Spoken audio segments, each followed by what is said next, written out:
네, 이제 정리하고 가시죠. 여러분, 시장구감 대리 하이라이트입니다. 김동섭의 인사이트 나와주셨어요. 안녕하십니까? 네, 안녕하세요.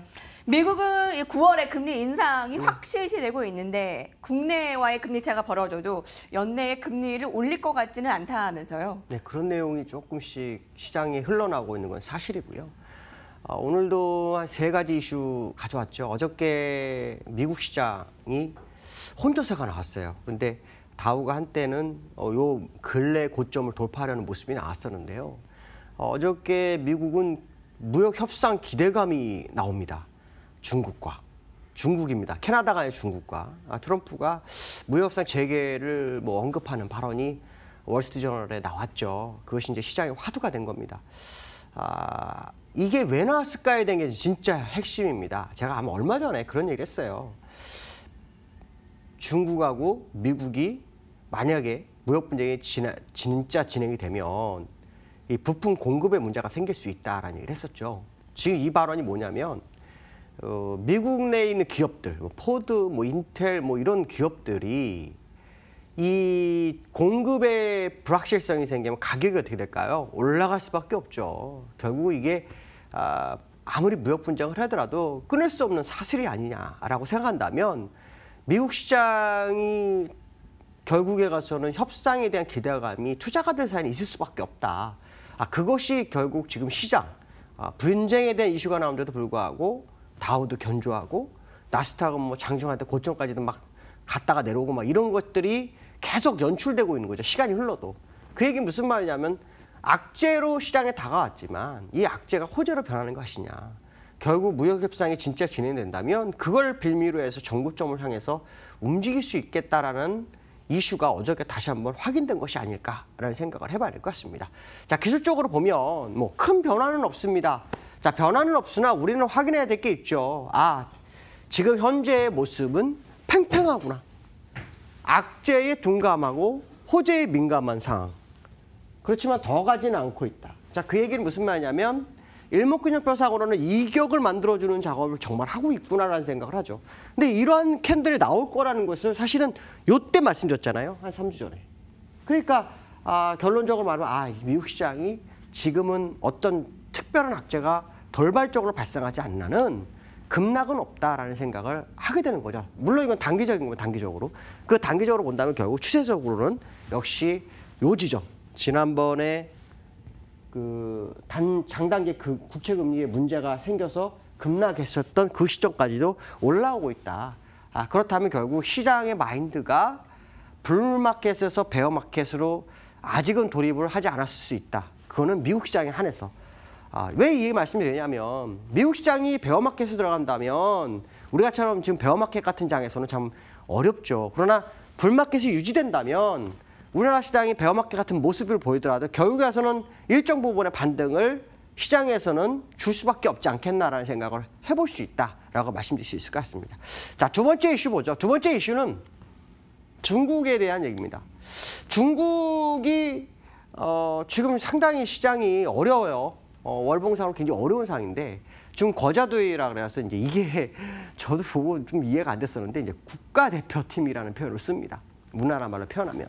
이게 무슨 말이냐면 중국의 기관들이에요. 중국 증권 금융공사라든가 아니면 외환관리고 자회사라든가 자산운용사라든가 보험사 이런 어떤 기관들이 중국 시장에 진입을 합니다. 진입을 해가지고 벌써 19조 정도 샀어요. 이게 이제 골드만삭스에서 얘기를 한 겁니다. 그럼 제가 왜 이 얘기를 할까요? 첫 번째 이유는 중국이 지금 빠지고 있어요. 못 올라가요. 근데 그들은 진입을 했어요. 두 번째는 뭐냐면 이 전에 제가 한 얘기가 하나가 있어요. 어떤 얘기를 했냐면 외국인들이 중국 주식을 산다. 지금 중국의 차트를 보시면 외국인들이 제가 지난번 한번 말씀드렸는데 요때부터 들어왔어요. 요때부터. 요 장대연봉 때 들어왔고 요때 들어왔어요. 그러고 난 다음에 지금 기관들이 들어오고 있다. 그러면은 우리나라로 보면 쌍끌이 시장인 상태죠. 수급적으로 굉장히 견조한 상태가 중국은 이루어지고 있는데 안 가고 있다. 그러면 결국 무역 분쟁에 대한 이슈가 아직 해소가 되지 않았지만 그것이 어느 정도 해소되는 시점에서는 일단 반등 가능성이 열리는 거고 또 수급적으로 그들이 들어온다는 것은 얼마 전에 중국이 추가 하락 가능성이 높다라는 리포트가 나왔었는데 의미를 현재로서는 부여할 상황이 아니지 않겠느냐. 그렇다면 결국 반전 가능성에 대한 부분이 계속 상존하고 있는 현재의 모습이고 시장의 모습은 위태위태해 보이고 있지만 수급적으로는 견조한 모습이 중국에 나오고 있다. 그럼 왜 자꾸 중국을 말씀드릴까요? 우리나라는 이번 무역 분쟁에서 중국 영향을 같이 받았어요. 그러니까 중국이 올라오면 우리도 갈 수밖에 없죠. 우리나라는 그나마 바닥에서 조금씩 이렇게 올라오는 모습이 중국 아직 못 올라왔다. 그런데 중국이 만약에 정말로 수급에 의해서 올라오는 상황이 발생한다면 우리나라 시장도 가는 곳이 맞지 않겠냐라는 생각을 투자가들은 할 수밖에 없지 않겠나. 왜? 우리나라가 고용이나 이런 게 안 좋지만 다 가는 시장에서만 외톨이가 되지는 않을 거라는 거죠. 중국 같은 우리 연계된 곳에 외톨이가 되게 같이 그런 모습이었지만 중국이 움직인다면 그렇지 않을 것이다라는 생각을 한 번쯤 해봐야 되겠다. 말씀드릴 수 있을 것 같습니다. 자, 세 번째 이슈 보도록 하죠. 세 번째 이슈는 어저께 신인식 금통위원이 발언을 했어요. 이 사람이 이제 고용이나 물가가 이제 시장의 문제다. 이제 물가가 올라가는 걸 확인하고서 금리 조절을 해야 한다. 이런 발언을 합니다. 그러면 이제 거꾸로 해석하면 무슨 말이냐면 매파가 아니라 비둘기파 쪽으로 흐른다. 왜냐하면 얼마 전에도 아시겠지만 금통이 2번을 했었는데 2번 할 때마다 어떤 일이 있었죠? 소수 의견이 있어요. 금리 인상. 소수 의견이 있었는데 갑자기 다른 사람이 나와서 비둘기적 발언을 했다. 그럼 우리 이걸 가지고 어떤 생각을 할 수 있을까요? 아, 연내에 금리를 정말 올릴 수 있을까에 대한 생각을 해볼 수 있다는 거죠. 지금 상황으로 본다면 물가가 오르기 전까지는 연내 금리 인상이 굉장히 어려울 수 있다는 생각을 해보는 발언이고요.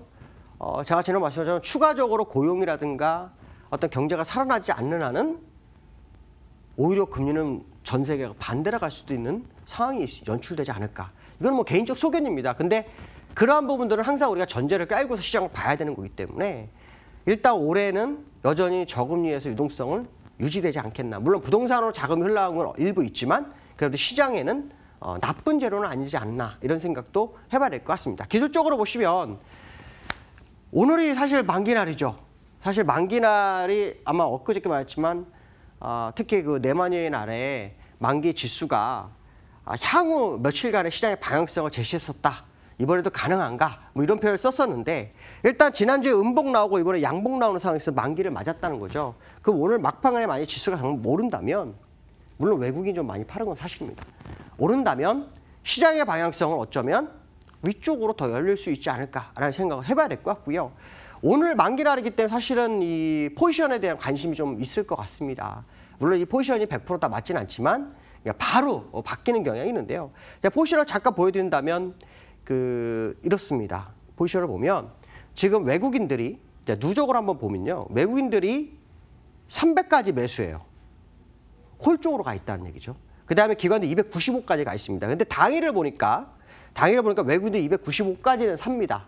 자, 그 얘기는 무슨 말이냐면 아래쪽보다 위쪽을 좀 열어둔 것이 아닐까. 물론 아무도 맞힐 수는 없습니다. 그냥 포지션 상으로 현재 상태, 현재 뭐 10시 39분 정도 상태에서 아마 이런 얘기를 말씀드리는데 이런 모습이 나왔을 경우에 제가 이쪽이 이제 콜 부분인데 기관의 변화가 이 바닥으로 보면 기관이 매도가 정말 강력하게 들어오지 않는 한은 일반적으로는 한 방향으로 가는 이 외국인의 방향으로 가는 경향이 굉장히 많습니다. 특히 우리나라 같은 경우는 이 옵션 만기에 외국인과 기관의 방향성이 싸움이 굉장히 중요한데 어느 순간이냐에 대한 부분이겠죠. 아마도 중국장을 보면서 시장이 움직일 수 있는 소지가 있는데 북미 협상 가능성이 시장이 제기한 거 보면 중국장이 하락 쪽으로 기울지 않을 확률도 있다라고 봐야겠죠. 자, 그렇다면 시장의 모습은 상당히 좀 긍정적이지 않을까라는 생각을 해봐야 될 것 같고요. 코스닥에 대해서 잠깐 좀 언급하겠습니다. 코스닥은 정말 거래소부터 났습니다. 제가 계속 코스닥에 대해서 정말 많이 말씀드렸었는데 지금 보시면 이게 떨어지는 20주선인데요. 20주선을 한번 맞고 떨어진 다음 윗골을 메워줍니다. 이렇게 되면은 급격한 하락이 들어오지 않는 한 시간적으로 그냥 캔들이 옆으로 가면서 뚫게 됩니다.